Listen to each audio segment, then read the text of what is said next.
नमस्कार, स्वागत है आप सभी का वाईबीएन बिहार झारखंड में। मैं हूं आपके साथ मुदिता।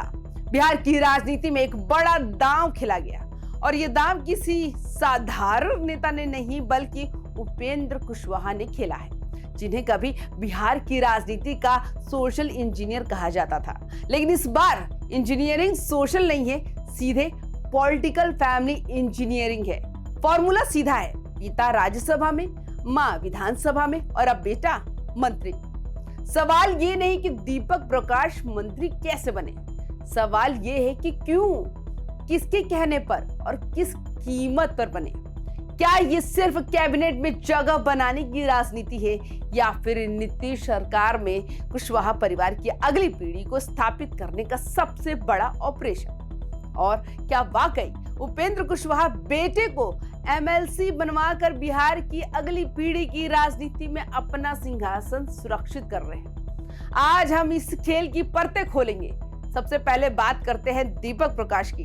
18 महीने पहले तक बिहार की राजनीति में शायद ही 1% लोग उनका नाम जानते थे, लेकिन आज बिना चुनाव लड़े, बिना विधायकी, बिना परिषद गिरी और सीधे कैबिनेट मंत्री।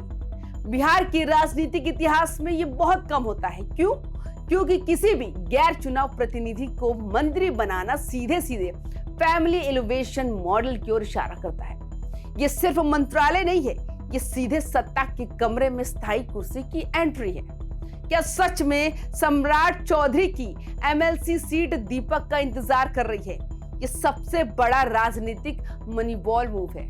सम्राट चौधरी ने एमएलसी छोड़ा, वो सीट खाली है और अब 6 महीने के भीतर दीपक प्रकाश को सदन का सदस्य बनना ही पड़ेगा। क्या ये संयोग है? नहीं, ये तो सीधे सीधे उपेंद्र कुशवाहा का कैलकुलेशन है। क्योंकि नीतीश जी को मंत्री चाहिए, बीजेपी को एली बैलेंस चाहिए, कुशवाहा को गद्दी चाहिए और बेटे को सुरक्षित सीट। इसलिए माना जा रहा है कि दीपक अगले 2-3 महीने में एमएलसी बनेंगे और फिर उनका राजनीतिक सफर औपचारिक रूप से पक्का हो जाएगा। पूरे परिवार का सत्ता में आना बिहार में फैमिली 3.0 पॉलिटिक्स की झलक दिखाई देती है। अब सबसे बड़ी तस्वीर देखें। पिता है उपेंद्र कुशवाहा जो राज्यसभा सांसद है, मां है स्नेहलता कुशवाहा जो विधायक है सासाराम से, और बेटा दीपक प्रकाश मंत्री बन गए। ये किसी छोटे परिवार की जीत नहीं, ये एक जातीय, सामाजिक और क्षेत्रीय पावर ब्लॉक का उदय है। सासाराम में तो ये चर्चा भी है कि लोगों को लगा था कि स्नेहलता कुशवाहा को मंत्री बनाया जाएगा, लेकिन आखिरी वक्त में बेटे पर मुहर लग गई।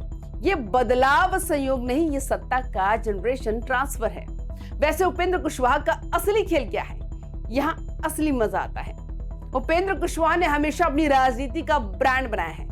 एजुकेशन रिफॉर्म में हो, कोयरी कुशवाहा कास्ट मोबिलाइजेशन हो, एंटी करप्शन की बात हो, लेकिन आज वही उपेंद्र जिन्होंने कभी तेजस्वी यादव के खिलाफ परिवारवाद का मोर्चा खोला था, अब खुद फैमिली 3.0 मॉडल के सबसे बड़े चैंपियन बन चुके हैं। क्यों? क्योंकि बिहार की राजनीति में प्रिंसिपल से बड़ी चीज होती है पॉलिटिकल फ्यूचर सिक्योरिटी।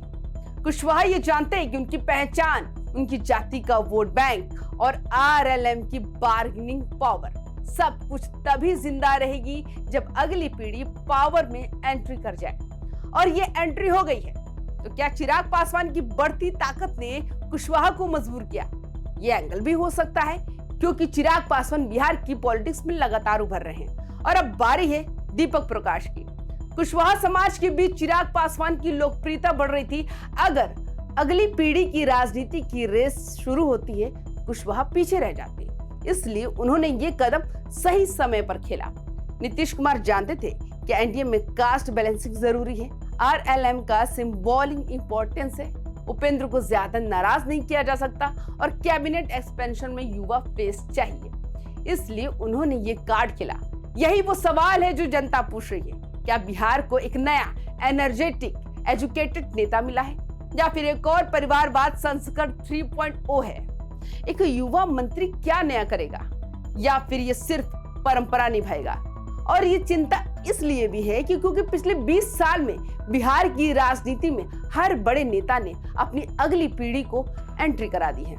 बिहार में राजनीति बदल रही है, नेता बदल रहे हैं, नारे बदल रहे हैं, लेकिन राजनीति का एक हिस्सा आज भी वही पुराना है, सत्ता की विरासत। उपेंद्र कुशवाहा ने अपने बेटे को मंत्री बनाकर सिर्फ एक पद नहीं दिलाया, उन्होंने ये तय कर दिया कि कुशवाहा परिवार की अगली पीढ़ी अब बिहार की सत्ता का हिस्सा रहेगी। सम्राट चौधरी की खाली सीट, नीतीश का संतुलन, बीजेपी की रणनीति और उपेंद्र कुशवाहा की पारिवारिक एंट्री, ये सब एक ही दिशा में इशारा करता है कि बिहार की राजनीति में परिवारवाद खत्म नहीं हुआ, ये बस नई पैकेजिंग में लौट कर आया है। अब देखना यह है क्या ये नई पीढ़ी बिहार को नई दिशा देगी या सिर्फ विरासत को आगे बढ़ाएगी। तो आपको क्या लगता है? आप हमें अपनी राय कमेंट्स में जरूर बताएं। तमाम खबरों के लिए YBN बिहार झारखंड को सब्सक्राइब करना ना भूलें। नमस्कार।